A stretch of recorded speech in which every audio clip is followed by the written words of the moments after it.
Welcome to the Making of a Nation, American History in VOA Special English. A new leader stood before the American people on March 4th, 1913.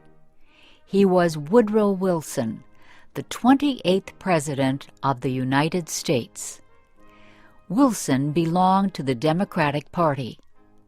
He was progressive in his belief that government should take an active part in efforts for social reforms. This week in our series, Kay Gallant and Harry Monroe begin the story of Wilson's presidency.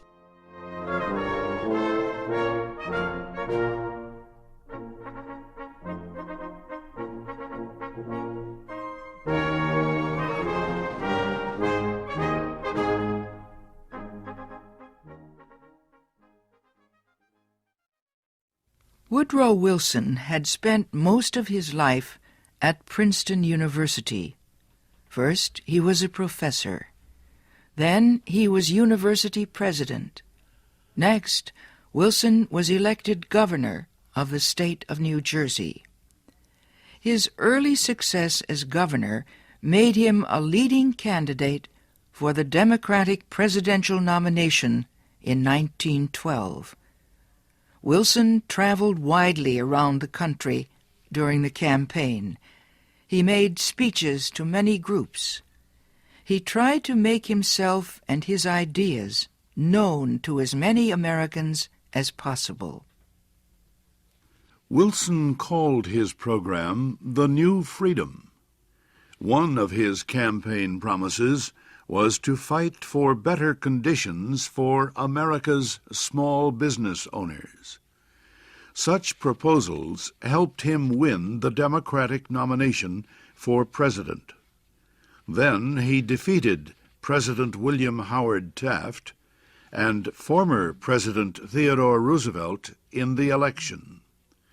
Woodrow Wilson, the former president of a university, had become the president of a nation.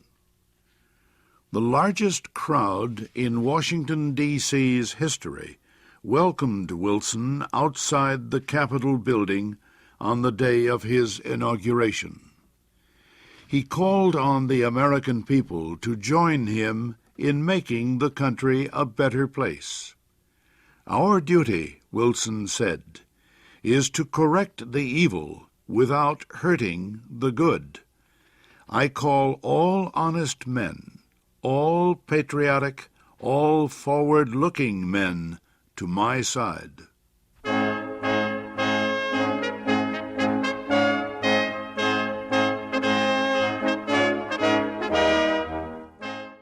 Wilson wasted no time. He immediately called a special session of Congress to act on Democratic campaign promises to reduce import taxes or tariffs. Wilson felt strongly about the need to reform these taxes. He broke tradition by leaving the White House to appear before Congress in person to appeal for his tariff proposals. Many members of Congress opposed Wilson's plans, but the new president used the results of a Senate investigation to win the fight. The investigation showed that a number of senators owned companies that depended on high tariffs for their profits. The votes of these senators were influenced by their property holdings. Public knowledge of the situation forced many of them to give up their holdings and stop resisting tariff reform. Congress finally approved Wilson's proposals. Lower tariffs reduced the amount of money taken in by the federal government. So the Senate also approved a tax on income or earnings. A constitutional amendment had been passed earlier to permit such a tax. President Wilson and the Democratic Party were pleased with the new tariff and income tax bills. But they were far from finished. Next, they turned their efforts to reform of the banking industry. For several years, many people had recognized the need for changes in the banking system. The old system of uncontrolled private banks had developed years earlier, before the United States became a major industrial nation. Many people agreed that a more modern system was needed, but they could not agree on details.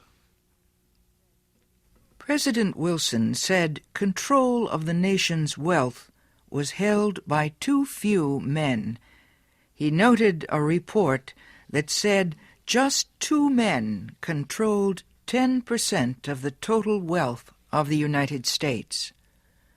Wilson said the nation needed a money supply that could be increased or reduced when necessary